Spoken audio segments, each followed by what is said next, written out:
There's a photograph that shouldn't exist. 3 children standing in a field outside Briar Ridge, West Virginia, taken in the spring of 1987. They're holding hands. Their clothes are outdated by nearly 30 years. Behind them, you can see the foundation of a house that was supposed to have burned to ash in 1962. When the state police arrived that April morning, the children couldn't tell them how they got there. They couldn't tell them where they'd been. But what they could tell them, what they did tell them, over the following 6 weeks, became one of the most disturbing child welfare cases in Appalachian history. This is a story the town of Briar Ridge tried to bury, and after you hear what those children said, you'll understand why. Hello everyone. Before we start, make sure to like and subscribe to the channel and leave a comment with where you're from and what time you're watching. That way, YouTube will keep showing you stories just like this one. On April 19th, 1987, a Sunday morning jogger named Melissa Carver was running along Route 42 just outside Briar Ridge when she saw something that made her stop cold. 3 children were standing at the edge of a cornfield, silent and still, like they'd been placed there. She described them later as looking wrong, not injured, not sick, but wrong. The oldest appeared to be around 12. The youngest couldn't have been more than 6. They wore clothes that looked like something out of a 1950s catalog. High-waisted trousers on the boys, a cotton dress with lace trim on the girl. Their faces were clean, but their expressions were hollow, empty. When Melissa approached them and asked if they were lost, the oldest boy looked at her and said, "We came back." She called the police from a gas station 2 miles down the road. By the time Sheriff Tom Decker arrived, the children hadn't moved. They stood exactly where she'd left them, hands linked, eyes forward. Decker would later tell a state investigator that in 23 years of law enforcement, he'd never felt unease like that. Not from a crime scene, not from a domestic dispute, from 3 silent children standing in a field. He asked them their names. The oldest boy said, "Michael Grayson." The girl said, "Caroline Grayson."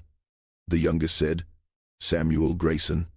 When Decker asked where their parents were, Michael looked at him with an expression the sheriff described as ancient, and he said, "They went into the ground a long time ago." The Grayson name meant something in Briar Ridge. In 1962, a fire had consumed the Grayson family home on Crescent Hill Road. Richard and Evelyn Grayson died in the blaze. Their 3 children, Michael, Caroline, and Samuel, were never found. The assumption, for 25 years, had been that their bodies were lost in the collapse, that they'd been burned beyond recognition, that the case, while tragic, was closed. But now, standing in front of Sheriff Decker, were 3 children who not only bore those names, they matched the descriptions from the missing persons reports filed in 1962. Same ages, same faces, same birthmarks. It was as if they hadn't aged a single day. Decker placed them in protective custody and contacted the state. Within 48 hours, federal investigators, child psychologists, and forensic specialists descended on Briar Ridge. What followed was 6 weeks of interviews, medical exams, and psychological evaluations. And what those children said, what they described in calm, unwavering voices, was something no one was prepared to hear. The medical examinations came back impossible. 3 different physicians examined the children independently, and all 3 reached the same conclusion, based on bone density, dental development, and physical markers. Michael Grayson was approximately 12 years old, Caroline was 9, Samuel was 6. These weren't adults pretending to be children. These weren't teenagers coached to play a role. They were children. But the children who disappeared in 1962 would have been 37, 34, and 31 years old in 1987. The math didn't work. Biology didn't work. And yet, fingerprints taken from a ceramic cup Michael had touched during the first interview were sent to the FBI. They matched a partial print lifted from a toy fire truck recovered from the Grayson home wreckage in 1962. Caroline had a crescent-shaped scar on her left wrist. Medical records from 1961 showed that Caroline Grayson had received stitches in that exact location after falling from a swing. Samuel had a birthmark below his right ear. The same birthmark appeared in a photograph taken at his 4th birthday party in 1961. Every biological marker said these were children. Every historical marker said these were the Grayson children. And that should have been impossible. The lead investigator, a woman named Dr. Laura Finch, had worked with traumatized children for 15 years. She'd interviewed survivors of abuse, of trafficking, of unimaginable horrors. But she said the Grayson children were different. They weren't traumatized. They weren't scared. They were calm. Disturbingly calm. When she asked Michael what he remembered about the fire, he didn't cry. He didn't flinch. He simply said, "We didn't die in the fire. We went down. Down." That word appeared in nearly every interview transcript. The children used it over and over. "We went down. He took us down. It's still down there." When investigators pressed for details, Michael explained that on the night of the fire, their father woke them. He told them the house was burning and they needed to go to the safe place. The safe place, Michael said, was in the basement, but not the basement anyone could see, the other one, the one behind the stone wall. Their father had shown it to them months before. He called it the old room. He said it was older than the house, older than the town, that it had been there long before any of them, and that if something ever happened, that's where they'd be safe. Caroline described descending a set of narrow stone steps that spiraled downward into darkness. She said the walls were damp and smelled like iron. Samuel, the youngest, said it felt like going into the earth's throat. When they reached the bottom, their father told them to wait. He said he'd come back for them. He never did. The children said they stayed in that room. They didn't know for how long. There was no light except a small opening high above them that let in a thin beam of sun during the day. They had no food, no water, but they weren't hungry. They weren't thirsty. Time felt slow, Michael said, like moving through syrup, like being asleep but awake. And then one day, the door opened. Not the door they'd come through. Another door, on the far side of the room. And someone came through. The children's descriptions of the man who came through the second door were consistent, but vague in a way that frustrated investigators. He was tall, they said. He wore dark clothes. His face was hard to remember, like looking at something through smoke. Michael said the man didn't speak out loud. He spoke inside their heads. He told them their father wasn't coming back, that the world above had moved on, that they could stay in the old room, or they could come with him. When Dr. Finch asked where the man took them, Michael's answer was chilling in its simplicity. He said, "Nowhere. We were already there. He just showed us the rest of it." What followed in the interview transcripts is a series of descriptions that read less like testimony and more like fever dreams. The children described a place that existed beneath Briar Ridge. Not a cave, not a tunnel system, something else. Caroline called it the underneath. She said it was vast, with corridors that stretched farther than you could walk, rooms that changed shape, and walls that breathed. Samuel described staircases that led to other staircases, doorways that opened into places that shouldn't exist, and a sound constant, low, rhythmic like a heartbeat coming from deep below. They said there were others there, not children, not adults, people who looked like people but moved wrong, stood wrong, watched wrong. Michael called them the kept ones. He said they'd been there a long time. Some of them had forgotten their names. The children said the man taught them things. How to move through the underneath without getting lost. How to listen for the heartbeat and follow it. How to avoid the rooms that pulled at you, the ones that tried to keep you. He told them they were special, that they'd been chosen because their father had made a trade, that the fire was never an accident, that Richard Grayson had known exactly what he was doing when he woke them that night.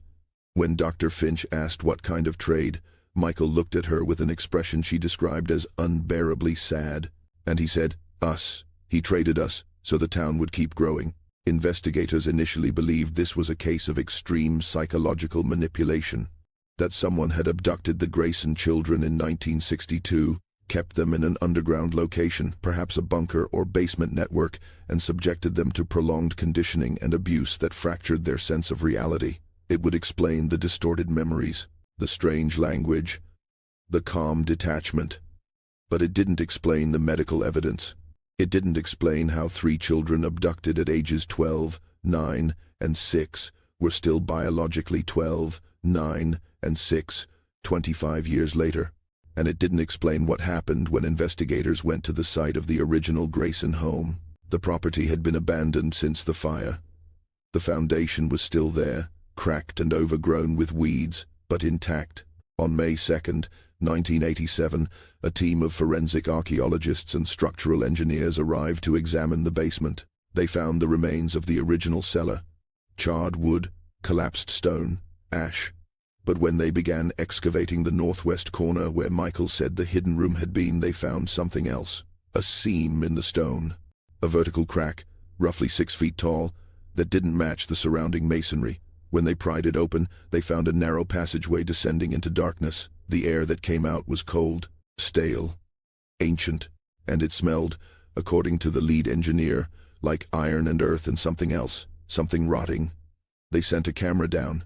It went 70 feet before the feed cut out. They sent another, same result.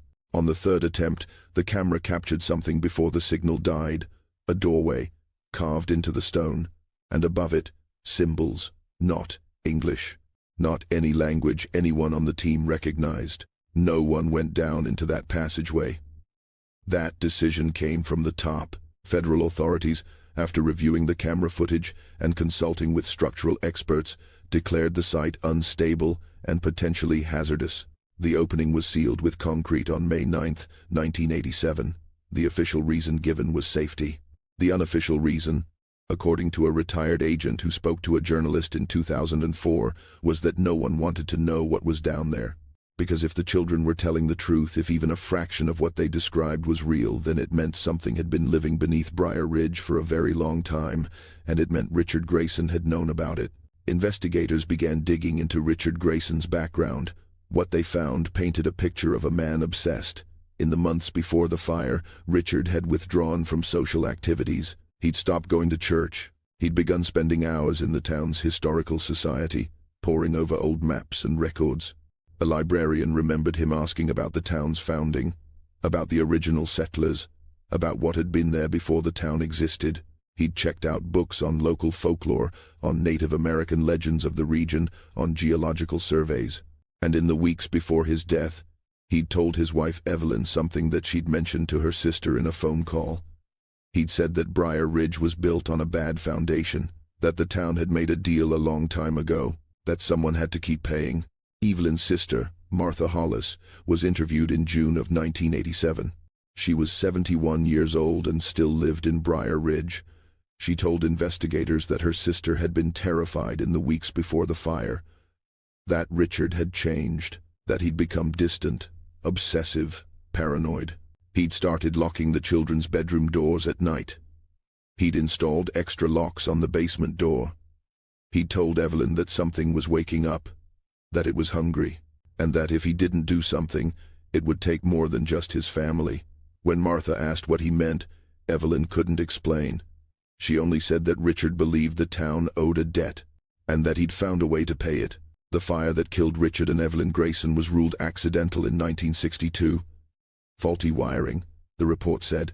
But when investigators reviewed the original case files in 1987, they found inconsistencies. The fire had started in multiple locations simultaneously. Accelerant residue had been noted but dismissed, and a firefighter who'd been on scene that night had written in his personal log, never included in the official report, that the basement door had been chained shut from the outside, as if someone wanted to make sure nothing came up, or that no one went down. The children's account suddenly seemed less like delusion and more like testimony, and that raised a question no one wanted to answer. If Richard Grayson had traded his children to something beneath the town, what had he gotten in return? The answer might have been in the town itself. Briar Ridge had been dying in the 1950s. The coal mines were tapped out, the lumber mill was closing, young people were leaving. But in 1963, 1 year after the Grayson fire, things changed. A textile company opened a factory on the east side of town, then a packaging plant, then a distribution center. Within 5 years, Briar Ridge went from a population of 1,100 to over 4,000. Jobs came, money came, the town grew, and it kept growing. By 1987, Briar Ridge was thriving. New schools, new churches, new neighborhoods spreading up into the hills. It was a success story, an Appalachian miracle. But the Grayson children's return cast a shadow over that prosperity. Because if Richard Grayson had made a trade his children for the town's survival, then Briar Ridge's growth wasn't a miracle. It was a purchase. And the bill had just come due. The children were placed in foster care while authorities tried to determine their legal status. But the placement didn't last long. Within 2 weeks, all 3 foster families reported the same problems. The children didn't sleep. Not in any normal sense. Foster parents would check on them in the middle of the night and find them sitting upright in bed, eyes open, staring at the walls. When asked what they were doing, they'd say they were listening. Listening to what? To the heartbeat. They said they could still hear it. That it followed them. That it never stopped. One foster mother reported waking at 3 in the morning to find Samuel standing at her bedroom door. When she asked what was wrong, he said, "It knows we left. It wants us back." She called social services the next morning and refused to keep him another night. Michael told his caseworker that the man from the underneath had warned them, that leaving had consequences, that the trade wasn't finished. When pressed for details, Michael said the man told them they could return to the surface, but they'd have to bring something back, a replacement, someone to take their place in the old room, someone to keep the heartbeat fed. The caseworker asked who they were supposed to bring. Michael's answer was recorded in the case notes, underlined twice. He said, "Anyone. It doesn't care. It just needs to be fed." That statement triggered an immediate psychological evaluation. The children were separated and placed under supervised observation. But even apart, their stories remained consistent. Caroline told her evaluator the same thing. Samuel, despite being only 6 years old, used nearly identical language. They weren't making it up. They weren't coordinating. They believed it. And more disturbing, they seemed resigned to it. By late May, the town of Briar Ridge had become aware of the situation. News traveled fast in small towns, and the return of the Grayson children was the kind of story that couldn't be contained. At first, there was curiosity, then unease, then fear. People started asking questions. Why had the children come back now? What did they want? And why were investigators digging up the old Grayson property? Some residents began to remember things, strange things. A man named Howard Finch, no relation to Dr. Laura Finch, told a local reporter that in 1963, just after the town started growing, he'd been hunting in the woods north of Crescent Hill Road. He'd found a circle of stones in a clearing. In the center was a pit, maybe 4 feet across, descending into darkness. He dropped a rock into it and never heard it land. When he mentioned it to his father, he was told to forget about it, that some things in Briar Ridge were better left alone. He never went back, but he remembered where it was. If you're still watching, you're already braver than most. Tell us in the comments, what would you have done if this was your bloodline? Other stories emerged.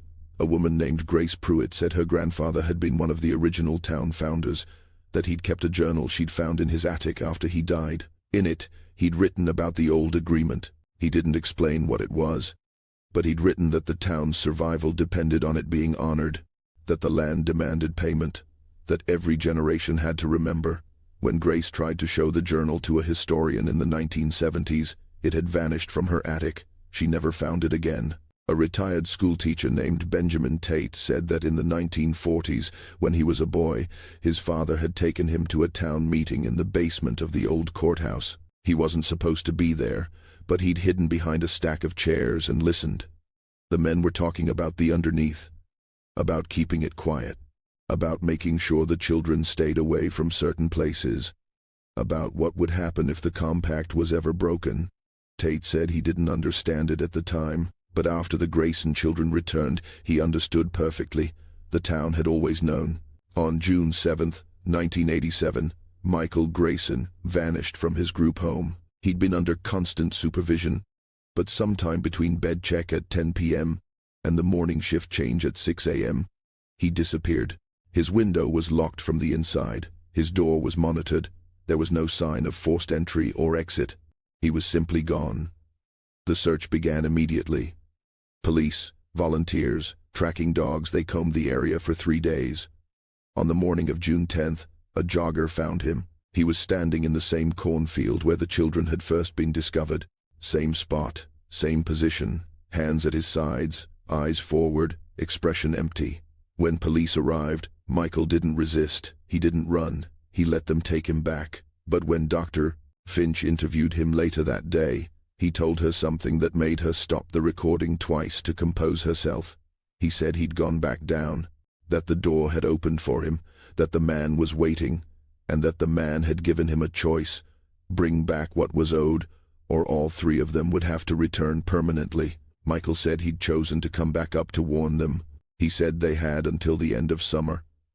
After that, the underneath would come for them. And it wouldn't stop with the children. Caroline and Samuel were moved to a secure facility in Charleston, over 100 miles away. Michael was placed in a psychiatric hospital for observation. The separation was meant to protect them, but on June 23rd, Caroline disappeared from her room in Charleston. Same circumstances, locked door, monitored hallway, no explanation. She was found 2 days later in Briar Ridge, standing outside the sealed entrance to the Grayson property. When authorities arrived, she was tracing the symbols on the concrete with her fingers. She told them she could hear it calling, that it was getting louder, that it was angry they'd sealed the door. A week later, Samuel vanished from his foster placement. He was found the next morning in the basement of an abandoned church on the outskirts of town, kneeling in front of a stone wall, whispering to it. When asked what he was doing, he said he was apologizing. Apologizing to what? To the heartbeat. For leaving. For making it wait. The decision was made to keep all three children together under 24-hour supervision at a medical facility in Briar Ridge. Dr. Finch argued against it, saying the town itself seemed to be part of the problem, but she was overruled. Authorities believed proximity to mental health resources and the ability to monitor them as a unit outweighed the risks. That decision would prove catastrophic. In late July, staff at the facility began reporting strange occurrences: equipment malfunctions, lights flickering, cold spots in the children's rooms, and sounds, deep, rhythmic sounds coming from the walls, like something massive breathing. The children became increasingly agitated. They stopped eating, stopped speaking to anyone except each other. And when they did speak, staff reported that their voices sounded wrong, layered, like multiple people speaking at once. Michael told a nurse that the time was almost up, that the underneath was stretching, that it was reaching up through the cracks. On August 14, 1987, at approximately 2:30 a.m., every alarm in the facility went off simultaneously. Staff rushed to the children's wing and found all three of them standing in the hallway, holding hands, staring at the floor. When asked what they were doing, Michael looked up and said, "It's here." The floor beneath them began to crack, not from structural failure. The cracks moved like veins, spreading outward in deliberate patterns, forming shapes, symbols, the same symbols that had been carved above the doorway in the Grayson basement. Staff tried to pull the children away, but they wouldn't move. Caroline said, "We have to go back now." Samuel said, "It's time to go home." And Michael said, "Tell them we're sorry. Tell them we tried." The lights went out. In the darkness, staff reported hearing that sound again, the deep, rhythmic pulse, louder than ever, coming from below. When the emergency generators kicked in 30 seconds later, the children were gone. The floor where they'd been standing had collapsed inward, revealing a hole that descended into darkness. Rescue teams were assembled, but before anyone could enter, the hole sealed itself. The cracks in the floor smoothed over. The symbols faded. Within minutes, it was as if nothing had happened, except the Grayson children were gone. The official report stated that the Grayson children escaped through a maintenance tunnel and remain missing. The investigation was closed in 1989. The facility was shut down and later demolished. The site of the original Grayson home was purchased by the town and turned into a small park. No excavation was ever permitted, no further investigation was conducted, and the town of Briar Ridge continued to grow. But something changed after August of 1987. People who lived there noticed it, even if they didn't talk about it openly. The town felt different, heavier. There were more disappearances than there used to be. Not many, just enough to notice. A teenager would run away and never be found. A hiker would go into the woods and vanish. An elderly resident would wander from a nursing home and disappear without a trace, always in the northern part of town, always near the old Grayson property. And always, the searches would end the same way. No body, no evidence, no explanation. Just gone. Dr. Laura Finch left Briar Ridge in 1988 and never returned. She refused all interviews about the case until 2003, when she spoke to a documentary filmmaker on the condition of anonymity. She said the Grayson children were telling the truth, that she'd spent 16 years trying to rationalize what she'd witnessed, and she couldn't. That something existed beneath that town, something old and patient and hungry, and that Richard Grayson hadn't been insane. He'd been desperate. She said the worst part wasn't what happened to the children. It was knowing that the town had allowed it. That somewhere in Briar Ridge's history, someone had made an agreement. A trade. Safety and prosperity in exchange for occasional sacrifice. And that trade had never been broken. The children were just the latest payment. In 2006, a construction crew breaking ground for a new shopping center on the north edge of Briar Ridge discovered a network of tunnels beneath the site. Old tunnels, stone tunnels, the kind that shouldn't have existed in that region. When engineers descended to survey them, they found evidence of habitation. Not recent, ancient, carvings on the walls, symbols no one could identify. And in one chamber, they found children's clothing, rotted, fragmented, but unmistakably from different eras, 1800s, early 1900s, 1960s. The discovery was reported to local authorities, who contacted the State Archaeological Board. Within 48 hours, the site was sealed by federal order. The construction project was relocated. The tunnels were filled with concrete. No explanation was given to the public. The crew was paid for their silence. And the official record states that nothing of historical significance was found. Briar Ridge still exists. Population just over 6,200 as of the last census. It's a quiet town. Prosperous. The kind of place where people raise families and build futures. But if you dig into the records, you'll find patterns. Every 20 to 30 years, children disappear. Not all at once. Not in ways that draw national attention. Just quietly. One here, two there, and the town moves on. In 1934, the Miller twins vanished from their backyard. In 1958, a girl named Judith Carver disappeared on her way home from school. In 1962, the Grayson children. In 1997, a boy named Daniel Kress went missing during a camping trip. The searches always end the same way, and the town always keeps growing. Some people say Briar Ridge is cursed. Others say it's blessed. But the people who've lived there long enough, the ones whose families go back generations, they don't use either word. They just say the town has an understanding, that it takes care of its own, and that sometimes taking care means making sacrifices. The Grayson children were never seen again after August 14, 1987. Their case remains officially unsolved. But in 2012, a hiker exploring the woods north of Briar Ridge found something carved into the trunk of an old oak tree. 3 names: Michael, Caroline, Samuel, and below them, a single sentence: "We're still down here." The hiker reported it to local police. When officers went to investigate, the tree had been cut down. The stump showed no evidence of carving, and the hiker, a man named Thomas Reed, moved out of West Virginia 3 months later. He told a friend he couldn't shake the feeling that something had been watching him in those woods, that he'd heard a sound while he was standing at that tree. A deep, rhythmic sound, like a heartbeat, coming from below. He said he didn't know if the Grayson children were still alive, but he knew they weren't alone. And he knew that whatever was keeping them, whatever Richard Grayson had traded them to, it was still there, still waiting, still hungry, and still very much awake.